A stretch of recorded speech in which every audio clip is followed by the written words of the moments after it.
इस धरने पर बैठे हैं। आप अपने आप को अकेला ना समझे, हमारा पूरा संगठन आपके साथ खड़ा है और आपके साथ हम लोग कांधे से कांधे मिलाकर चलेंगे। चाहे जयशक्ति सीजीएल का मुद्दा हो, चाहे आपके सहायक पुलिस कर्मियों का मुद्दा हो या स्वयंसेवक का मुद्दा हो, हमने हमेशा हर मुद्दों के साथ हम लोग खड़े रहे हैं। सीजीएल की मुद्दे में अगर हम लोग नहीं खड़े होते, अगर हम लोग नहीं अगुवाई करते, तो शायद ना एसआईटी का गठन होता, ना ही पता चलता कि 27 लाख रुपए लेकर पेपर लीक किए गए थे। तो नो डाउट हम लोग मुद्दों से कभी पीछे नहीं हटे हैं। के इस मोराबादी मैदान में सहायक पुलिसकर्मी धरना में बैठे, हमारे सहायक पुलिसकर्मीगण इस धरना को कवरेज देने के लिए तमाम मीडिया कर्मी बंधुओं, आप सभी को जोहार करते हैं, जय हिंद करते हैं। आज झारखंड राज्य का 24 साल होने को है, लेकिन मुझे आज भी, मैं बार बार हर एक गांव में जाता हूं और इन्हीं विषय को रखता हूं कि आज की युवा पीढ़ी 24 सालों में, यानी जिस समय झारखंड राज्य का अलग हो रहा था, अगर किसी बच्चे ने जन्म लिया होगा तो आज वो 24 साल का हो चुका होगा और आज भी वो झारखंड की गलियों में, आज की वो गांव की पगडंडियों में एक ही सवाल करता है कि झारखंड राज्य बना ही क्यों था। आज भी मेरे भी जहन में है, आपके भी जहन में यही सवाल है कि आखिर झारखंड राज्य अलग बना ही क्यों था। अगर आज भी हमारे भाई लोग कोई 2 महीना से धरना पर बैठे, कोई सालों से धरना पर बैठे, कहीं कोई अपने माइंस को लेकर धरना पर बैठा है, कहीं कोई सहायक पुलिसकर्मी धरना पर बैठे हैं, कहीं आंगनबाड़ी की सेविका धरना पर बैठे हैं, कहीं और लोग धरना पर बैठे हैं, कोई राजभवन में धरना पर बैठा है, कोई विधानसभा के बाहर धरना पर बैठा है, कोई मोराबादी के मैदान में धरना में बैठा है, तो आखिर ये राज्य बना किनके लिए और इस राज्य में खुशहाल चल कौन रहे हैं। अगर इस राज्य के तमाम नौजवान, चाहे पुलिसकर्मी हो, स्वयं सेवक हो, अगर हर लोग धरने के माध्यम से अपनी मांग को मान रहे हैं, तो भाई ये राज्य बना क्यों है। तो आज मैं अपने संगठन की ओर से आप सबों के साथ हम लोग समर्थन में खड़े हैं और जितने भी हमारी भाई बहनगण, सहायक पुलिसकर्मीगण हैं, बिल्कुल हम लोग आपके साथ खड़े हैं। आज विगत 2 वर्षों से हम लोग झारखंड के जिन मुद्दों के साथ खड़ा होने की आवश्यकता पड़ी, हम लोग कभी पीछे नहीं हटे। आज हमारे जितने भी साथी हैं, मेरी भी बात करें तो हम लोगों ने लगभग 13-14 एफआईआर खाया है, जिनमें 353, 307 के जैसे ऐसे धारे, अनगिनत धारे लगे हुए हैं, लेकिन हमने कभी समझौता नहीं किया है परिस्थितियों के साथ। आज आपके विषय से भी हम लोग परिचित हो रहे हैं और आपका विषय भी कहीं ना कहीं बड़ा खौफजदा विषय है। आज बड़ा दुर्भाग्य, मतलब आश्चर्यचकित लग रहा है कि आज आप 2017 में ज्वाइनिंग करते हैं और आज 7 साल 2024 में भी आपकी सैलरी 10,000 के 10,000 है, तो हमें लगता है ये बंधवा मजदूर से भी गया गुजरा स्थिति है। ये बड़ा विचित्र, मतलब ऐसा भी लोकतांत्रिक देश में ऐसा होगा, ये तो कोई कल्पना नहीं कर सकता है कि जिस देश को हम लोग लोकतांत्रिक देश मानते हैं, जो देश जनता का देश है, एक लोकतांत्रिक देश में कोई इंसान बंधवा मजदूर से भी गया गुजरे अवस्था में है। ये तो हमको सुन के ही बड़ा हम लोग का रूह कांप रहा है कि ऐसा हो कैसे सकता है। अरे कोई अगर मजदूरी भी करता है तो साल दर साल उसका इंक्रीमेंट होता है, उसकी सैलरी में बढ़ोतरी होती है, लेकिन आप 2017 में जिस सैलरी के साथ इस नौकरी को ज्वाइन करने का काम किए हैं, आज 7 साल बाद भी अपने आप को वहीं पाते हैं। ये बड़ा विचित्र बात है। तो आज मैं गठन हो रही नई सरकार से, लोकतंत्र के चौथे स्तंभ के माध्यम से, तमाम मीडिया बंधुओं के माध्यम से मैं नई सरकार तक ये संदेश देना चाहूंगा कि देखिए, आज जिस प्रकार आपने विशेष सदन बुलाया था, आज विशेष सदन बुलाया गया था, मैं चाहता हूं कि विशेष सदन यहाँ के युवाओं के जो समस्याएं हैं उनको निदान करने के लिए विशेष सदन चलाएं। मैं माननीय मुख्यमंत्री को आज के इस धरना स्थल से, तमाम मीडिया चैनल्स के माध्यम से ये संदेश देना चाहूंगा कि देखिए मुख्यमंत्री साहब, आप 3 महीना जेल में थे, 4 महीना जो भी थे, आप सबकी आपके प्रति हमदर्दी रही है और आज आप जब जेल से बाहर आए तो 3 महीना आप जो राज की कुर्सी से उससे अपने आप को दूर नहीं कर पा रहे हैं। तो समझ के देखिए, जो लोग 7 सालों से लगातार सेवा देने का काम किया है, लगातार गर्मी बरसात में अपने आप को समर्पित करने का काम किया है, और आज भी अगर ये लोग उसी तरह के मामूली तनख्वाह में इतने रिक्सी जीवन यापन कर रहे हैं, रिक्सी सेवा दे रहे हैं, तो बड़ा दुर्भाग्य है। बड़ा हमें लगता है आज ये धरती बिरसा बाबा की धरती है। आज कहीं ना कहीं उनका जो, अगर उनकी आत्मा भी कहीं देख रही होगी, सुन रही होगी, तो मुझे लगता है आज वो कहीं ना कहीं बड़ा गंभीर होगी, चिंतित होगी कि बिरसा की धरती में बिरसा के बच्चों का ये हाल है कि आज उन्हें अपने घर से बाहर छोटे छोटे बच्चों को लेकर धरना स्थल पर आना पड़ता है। अरे पुरुषों की तो छोड़िए, हमारी बहनों को भी रात्रि अवस्था में पूरे कालखंड में आज ये बड़ा विचित्र बात है। इसलिए आज हम आशा करते हैं, हम मुख्यमंत्री महोदय, कि आप अपने घर से बाहर आए, आप देखिए कि झारखंड में घटित क्या हो रहा है, झारखंड में चल क्या रहा है। और फिलहाल आह्वान करेंगे कि जो सहायक पुलिसकर्मी है इनकी सेवा किस प्रकार से आप अस्थायी करते हैं। ये तो यही कह रहे हैं कि सहायक पुलिसकर्मी के ही रूप में इन्हें चिन्हित किया जाए, नाम दिया जाए, लेकिन सेवा को अस्थायी किया जाए, इनकी जो सैलरी है उसे बढ़ाया जाए। देखिए ये जो मांगे हैं ये कोई विशेष मांग नहीं है, ना ये विशेष राज्य विशेष जिला का मांग कर रहे हैं, ये अपनी मजदूरी का हक मांग रहे हैं और हमें लगता है इन्हें इनका हक न्यायपूर्वक मिलना चाहिए। और आज जितने भी हमारे सहायक कर्मी हैं, बंधुगण हैं, भाईगण हैं, बहनगण हैं, आप सभी को हम लोग कहना चाहेंगे कि जब भी आप लोग अगर इस धरने पर बैठे हैं, आप अपने आप को अकेला ना समझे, हमारा पूरा संगठन आपके साथ खड़ा है और आपके साथ हम लोग कांधे से कांधे मिलाकर चलेंगे। चाहे जेएसएससी सीजीएल का मुद्दा हो, चाहे आपके सहायक पुलिसकर्मियों का मुद्दा हो या स्वयंसेवक का मुद्दा हो, हमने हमेशा हर मुद्दों के साथ हम लोग खड़े रहे हैं।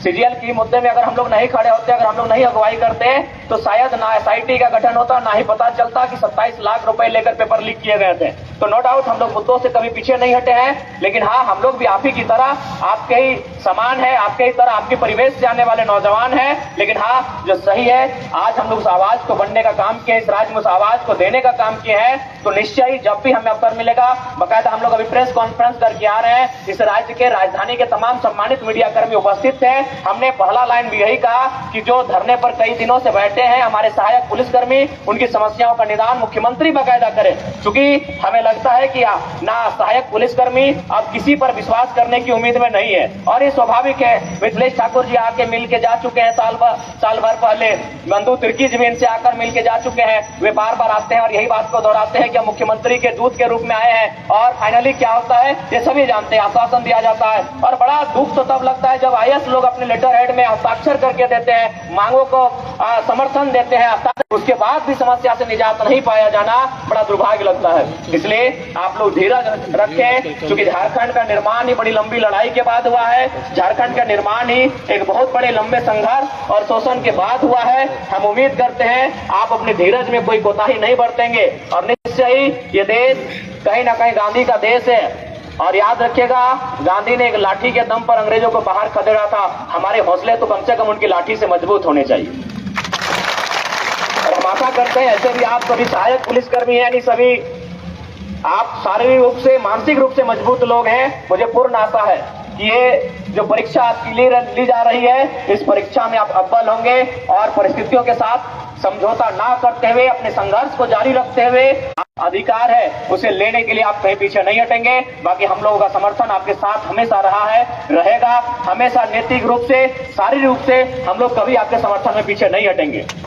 और दूसरी बात, हम लोग एज ए लीडर यहाँ नहीं आए हैं, हम लोग आप भाई कहें, आपके साथी कहें, आपके मित्र कहें, हम लोग आपके भाई के रूप में आए हैं। आप उसी रूप में हमें स्वीकार करें। हम लोग लीडर के रूप में आपके साथ नहीं आए हैं, एक भाई के रूप में आए हैं। आप हमारे भाईगण हैं, आप हमारी बहनगण हैं और हम लोग भी उसी परिवार से आते हैं। ऐसा नहीं है कि हम लोग कोई बड़ी पृष्ठभूमि से आते हैं। भले आज राज्य में हम लोगों ने अपने मेहनत से एक पहचान बना लिया है, लोकसभा के चुनाव में एक अच्छा परिणाम पा लिया है, लेकिन हम भी आप ही की तरह एक साधारण पृष्ठभूमि से आने वाले नौजवान ही है।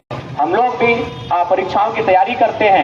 रहा है ये और बात है कि हम लोग राजनीति में आ गए और विधानसभा का चुनाव लड़ेंगे, अलग विषय है, लेकिन हम लोग भी समझते हैं परिस्थितियों को।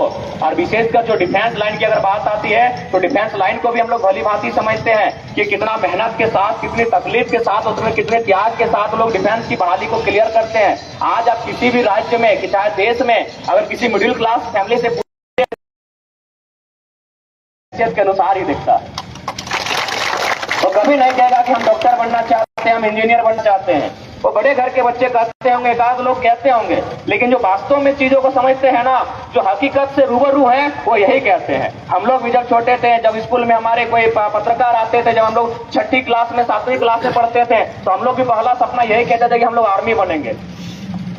तो ये स्वाभाविक है। हाँ, यहाँ जितने भी लोग बैठे हैं मिडिल क्लास फैमिली के घर के बेटे और बेटियां हैं, उनको अपने सपनों को भी मालूम है कि उनकी उड़ान कहाँ तक है। उन्होंने परिस्थितियों के साथ समझौता कर लिया है। और जहां तक डिफेंस की बात है, बहुत मेहनत के साथ लोग डिफेंस में आते हैं। तो मेरा मानना है कि हम लोग भी बहुत करीब से तैयारियों को किया है। हम लोग भी सुबह 4 बजे 5 बजे उठते थे, दौड़ लगाते थे। कई सालों तक हम लोग भी दौड़ लगाए हैं। और जहां तक डिफेंस की बहालियों का सवाल है, बहुत मेहनत करना पड़ता है। और हमारे से गांव देहात में आज भी एक कहावत आज से 30-40 साल पहले कही जाती थी कि झारखंड के जो बच्चे हैं वो 2 ही कामों में नौकरी पा सकते हैं, या तो टणिया में दौड़ के, न तो मटिया कोड़ के। हमारे गांव में आज भी कहा जाता है। टणिया में दौड़ने का मतलब है हमारे जो पूर्वज नौकरी लेते थे वही हवलदार, चपरासी, दरोगा, पुलिस, वही हमारी हैसियत थी। देखिए, हम मानते हैं हमें सपने देखने का हक है, हम अपने सपनों को आसमान तक देख सकते हैं, आसमान यानी किसी पायलट के रूप में देख सकते हैं, लेकिन सच्चाई यही, हम लोग मिडिल क्लास फैमिली से हैं, उसके लिए एक बहुत बड़ा बजट का वहन करना पड़ता है। तो हमने अपने सपने हमेशा अपने बजट के अनुसार ही देखे हैं। और ये गाँव देहात में कहावत सही में आज भी चरितार्थ है कि झारखंड के इधर 2 चीजें नौकरियां करवा। आज से 30-40 साल पहले कहावत थी कि मटिया कोड़ के, न तो टणिया दौड़ के। मटिया कोड़ने का मतलब है कि हमारे उधर माइंस का एरिया है, जो हमारे पूर्वज उस समय मिट्टी काटने के लिए गए थे, उनको पीसीसीएल में सरकारी नौकरी लग गया था, और चपरासी पुलिस की बहाली को क्लियर करते थे आज से 30-40 साल पहले। तो आज हम लोग समझते हैं, हम झारखंड के मर्म को समझते हैं। आज भी जो डिफेंस लाइन की नौकरियां ली जाती है, बड़ा मानसिक शारीरिक पड़तरना के बाद लिया जाता है, और उस दौर में लिया जाता है जब परिवार की स्थिति अति सामान्य होती है, एक साधारण सा किसान का बैकग्राउंड होता है।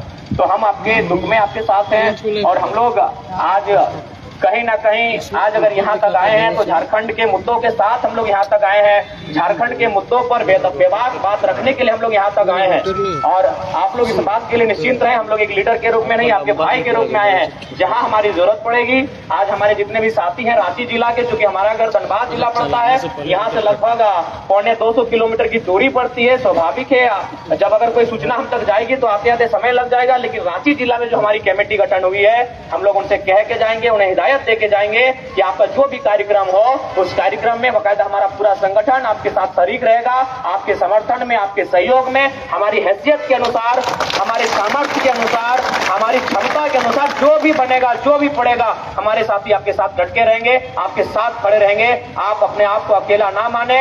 ऐसे भी लोग जब संघर्ष करते हैं तो मैं आशा करता हूं कि संघर्ष वही लोग करते हैं जो अपने आप को मानसिक रूप से, शारीरिक रूप से बहुत बलवान पाते हैं, और हम उम्मीद करते हैं कि आपकी लड़ाई जाया नहीं जाएगी। संघर्ष से झारखंड बना है, संघर्ष से हमें झारखंड मिला है, संघर्ष से हमें अधिकार मिलेगा। आप संघर्ष का दामन ना छोड़ें। हम आप लोगों के संघर्ष के साथी बनने के लिए हम लोग तैयार हैं, और आप लोगों के साथ हर स्तर से, नैतिक ही नहीं, हम लोग शारीरिक समर्थन यानी शरीर लेकर आपके आंदोलन में, आपके धरनों में, अगर आप कल इसको मसाल जुलूस का रूप देते हैं, रोड मार्च का रूप देते हैं, भूख हड़ताल का रूप देते हैं, तो जरूर हम लोग नैतिकता के आधार पर ही नहीं, शारीरिक आपके साथ समर्थन में खड़े रहेंगे। और ये आप इस बात को आपको हम लोग आश्वस्त करना चाहेंगे, क्योंकि हम लोग भाषण के लिए नहीं आए थे, लेकिन क्योंकि किसी दो बात हमें रखने का अवसर दिया गया तो हमने अपनी बातों को रखा। हम तुम्हें आपसे यही कहेंगे, और पुनः अगर राज्य सरकार के लोग सुने, आपके चैनल को बड़े वाच करते हैं, और खासकर जयराम महतो को तो बहुत गंभीरता से वाच करते हैं, बाकायदा राज्य के नहीं पड़ोसी राज्य के भी मुख्यमंत्री लोग वाच करते हैं, तो हम उम्मीद करते हैं कि राज्य के मुख्यमंत्री, और ऐसे भी उनका जो स्लोगन था, कैसे लिया झारखंड, लड़के लिया झारखंड, ये हम ही लोग का स्लोगन था, तो जाहिर सी बात है हम लोग वीडियो को देखते हैं तो आपसे यही कहेंगे। देखिए, आपके प्रति हमारी सहानुभूति उस समय थी जब आप जेल के भीतर थे, कि कहीं ना कहीं आप एक झारखंड की पृष्ठभूमि के नेता हैं, इसलिए आपके साथ ऐसा हो रहा है। तो अगर राज्य के युवाओं की सहानुभूति आपके ऊपर थी, तो हम उम्मीद करते हैं कि आपकी भी सहानुभूति इन भाइयों के ऊपर, इन बहनों के ऊपर बने।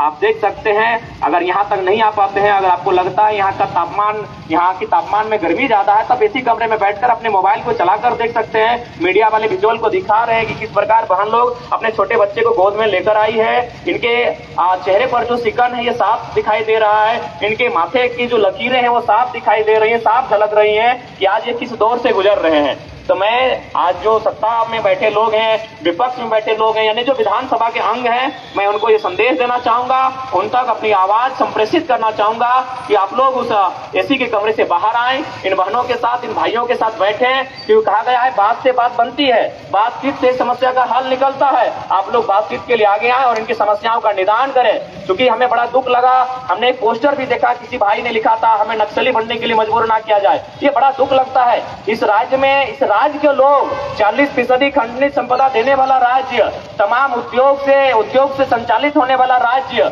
इस जगमग होने वाला राज्य, यहाँ के यूरेनियम से और यहाँ के गैस से पूरे कोरोना काल में लोगों की जान बचाने वाला राज्य, अगर वहाँ के युवा हताशा में भरकर, कुंठित होकर अगर इस प्रकार से मतलब अपना वक्तव्य देते हैं कि हमें नक्सली बनने पर मजबूर ना किया जाए, तो हमें नहीं लगता इससे बड़ा दुर्भाग्य और इस राज्य का क्या होगा। ये बहुत बड़ा दुर्भाग्य है, ये बहुत ही बड़ा चिंता का विषय है। ये बहुत ही बड़ा चिंता का विषय है कि ये नौजवान जो इसी राज्य के भविष्य हैं, जिनके कंधों पर इस राज्य की सुरक्षा टिकी है, जो और बकायदा इन्होंने अभी तक बहुत ही मेहनत के साथ और मजबूती के साथ इस राज्य की सुरक्षा में अपने कर्तव्यों का निर्वहन किया है, और अगर वे लोग कुंठित होकर, अपने मनोभाव से ग्रसित होकर अगर इस प्रकार की टिप्पणी करते हैं, तो इसके लिए कहीं ना कहीं वो सिस्टम दोषी है, जिस सिस्टम के कारण ये हालात पैदा हुए हैं। तो मैं चाहता हूं उस हालात को ठीक किया जाए, उस सिस्टम को दुरुस्त किया जाए, और जो हमारे सहायक पुलिसकर्मी हैं, इनकी मांगों को अविलंब पूरा किया जाए। हम नहीं चाहते हैं कि ये धरना जो आज शांतिपूर्ण तरीके से गांधी के देश में, गांधी के रास्ते पे चलकर जो धरना प्रदर्शन किया जा रहा है, ये उग्र रूप लेने का काम करे, ये हम नहीं चाहते हैं। इस राज्य की मर्यादा बनी रहे, इस राज्य की सामंजस्य बनी रहे, हम ये चाहते हैं। और हम आशा करते हैं कि जो हुक्मरान बैठे हैं, हमें उनसे अपेक्षा रखते हैं कि इनकी समस्याओं का वे निदान करेंगे। बाकी जितने भी हमारे भाईगण, हमारी बहनगण हैं, बिल्कुल आपके हम भाई हैं, भाई स्वरूप ही हैं, और बिल्कुल हमें लगता है कि आपके हम लोग कोई लीडर नहीं है आपके लिए, आपके उम्र के हैं, आपके हम उम्र के हैं, और शायद अगर हम लोग इस लाइन में नहीं आए होते तो शायद आपके बीच हम लोग भी जवान या फिर पुलिस, वही हम लोग का प्राथमिकता होता। और मेरा तो खुद होता, ताकि हम लोग भी इसी रांची में कई बार जब आर्मी की दौड़ में आए थे, तो बस एक मामूली बात के लिए हमें डांट के हटा दिया गया था, हाथ में हम सचिन का नाम लिख दिए थे, कौन जानता था। तो ऐसा नहीं है, हम लोग आपको भली बात ही जानते हैं, डिफेंस को खासकर हम लोग बहुत अच्छे से जानते हैं, क्योंकि मेरी भी प्राथमिकता डिफेंस ही रही है। इसी मैदान में हम लोग 2012 में जब इंटर करने के बाद SRR की परीक्षा जो नेवी की होती है देने के लिए आए थे, मेडिकल में बाहर होके चले गए थे। इसी रांची के मैदान में हम लोग आर्मी की दौड़ में आए थे, जहां हमारे हाथ में गोदना था, the religion of cricket, Sachin is God, cricket का जुनून ही अलग था। तो हम लोग आपकी पीड़ा को समझते हैं, आपकी पीड़ा आपको बताने की भी आवश्यकता नहीं थी, आपने बताया, उसके पहले हम लोग समझ चुके थे कि आपकी पीड़ा है क्या। क्योंकि जो लोग डिफेंस की तैयारी करते हैं, उनके परिवार से भी हम परिचित हैं, वो किस परिवार के बच्चे होते हैं, किस परिवार से उनका ताल्लुकात होता है, किन परिस्थितियों में वो यहाँ तक आते हैं। यही नहीं, धनबाद जिले में भी जो होमगार्ड के अभ्यर्थी 19 से आंदोलन कर रहे हैं, वे लोग तो कई बार देखे कि आत्मदाह के लिए भी उपायुक्त को लेटर लिखे थे कि हम लोग सामूहिक रूप से आत्मदाह करेंगे। आप सोच सकते हैं कितना मार्मिक दृश्य होगा कि नौजवान जो अभी कुंवारे हैं, घर सजाना चाहिए था, जिनको अपने माता पिता के सपनों को साकार करना चाहिए था, वे नौजवान व्यवस्था में कह रहे हैं कि हम लोग आत्मदाह करेंगे। आत्मदाह यानी आग से अपने आप को सार्वजनिक तौर पर सामूहिक रूप से जला देंगे। सोच सकते हैं कि कितना मतलब इस सिस्टम में कितने करप्टेड लोग जाकर बैठे हैं, कितने मतलब उदासीन लोग जाकर बैठे हैं, जिनको सिस्टम से बाहर, अपने परिवार से बाहर झांक कर देखने का अवसर तक नहीं मिल रहा है। ये हमें बड़ा खेद के साथ और बड़े मार्मिक स्वर के साथ कहना पड़ रहा है। लेकिन हमें आस्था है इस राज्य में, हमें आस्था है आपके संघर्ष में, हमें आस्था है तमाम मीडिया कर्मी जो लोकतंत्र के चौथे स्तंभ जाने जाते हैं, हमें आप पे पूर्ण आस्था है कि आप इनके मुद्दों को गौण नहीं होने देंगे, आप इनकी आवाज को मौन नहीं होने देंगे, और लोकतंत्र के चौथे स्तंभ के माध्यम से इस राज्य की आओ हवा में इनके मुद्दे गर्मजोशी के साथ बहते रहेंगे। हम आपसे गुजारिश करना चाहेंगे, जितने भी लोकतंत्र के चौथे स्तंभ आए हैं, हम आपसे आग्रह करना चाहेंगे कि हमारे जो सहायक पुलिसकर्मी के भाईगण बहनगण यहाँ धरना पर बैठे हैं, इनके मुद्दों को आप लोग गौण नहीं होने देंगे और इनकी आवाज को आप लोग मौन नहीं होने देंगे। ये हम आपसे अपेक्षा रखते हैं, ये आपसे हम लोग गुजारिश करते हैं। पुनः आपके साथ हमारी पूरी रांची की टीम, जो भी हमारे साथी हैं, उनसे हम लोग बकायदा जब रांची से हम लोग निकलेंगे अपने घर की ओर, उन्हें हम लोग कह के जाएंगे कि दिन में जरूर एक बार आकर आपकी सुधि लें कि आपके साथ क्या स्थिति है, और अगर हमारी हैसियत के अनुसार, क्योंकि हम लोग भी बड़े कोई 30 मार्का है नहीं, एक साधारण पृष्ठभूमि से आते हैं, भले हम लोग चुनाव लड़के लाखों वोट ले आए हैं, लेकिन जनता के चंदे से लाए हैं, हम लोग कोई 30 मार्का, कोई बड़े परिवार से नहीं आते। लेकिन फिर भी अगर हमारी हैसियत से आपके सहयोग के लिए अगर किसी तरह का करना पड़े तो हम लोग पीछे नहीं हटेंगे। हम लोग इस बात के लिए आपको आश्वासन देते हैं, और निश्चय जब भी आंदोलन के माध्यम से हमारी जरूरत, हमारी आवश्यकता पड़ेगी, हमारा पूरा संगठन, हमारा पूरा परिवार आपके साथ खड़ा है, और हम लोग कोई अलग नहीं है। आपके साथी हैं, आपके भाई हैं, आपके हित कुटुंब हैं, आपके साथ हम लोग हमेशा खड़े हैं। आप हमेशा हम लोग अपने साथ पाएंगे, या तो शारीरिक रूप से, या तो नैतिक समर्थन के रूप में, या विचारधारा के समर्थन के रूप में। आप लोग हमेशा हमें अपने साथ पाएंगे। और साथ ही अंत में यही कहेंगे, हौसलों को हारने की आवश्यकता नहीं है। ये राज्य हमें 2 दिन में नहीं मिला है, सालों के संघर्ष के बाद ये राज्य मिला है। भारत देश 2 दिन में आजाद नहीं हुआ है, सालों के संघर्ष के बाद भारत स्वतंत्र हुआ है। आपका अधिकार एक दिन जरूर मिलेगा, एक दिन में ना सही, एक दिन आपका अधिकार जरूर मिलेगा। आप अपने संघर्ष से समझौता ना करें, आप परिस्थितियों से समझौता ना करें, अपने हालात से समझौता ना करें। हालात और परिस्थिति चाहे कुछ भी रहे, आप मजबूती के साथ उसका मुकाबला करें। हमें पूर्ण आशा है आपकी विजय होगी, आपका हक अधिकार आपको जरूर मिलेगा, और उसके लिए हम लोग को भी जो भी करना पड़े, हम लोग पीछे नहीं हटेंगे। पुनः अपनी बातों को हम लोग विराम देंगे और आप सभी का अभिनंदन, आप सबों को जोहार करेंगे। जय हिंद। और आपकी मांगे पूरी हो, इसके लिए हम लोग भी चरणबद्ध तरीके से आपके जो आंदोलन होंगे उनमें हमारी भूमिका रहेगी, हमारी भागीदारी रहेगी। पुनः सभी को जोहार।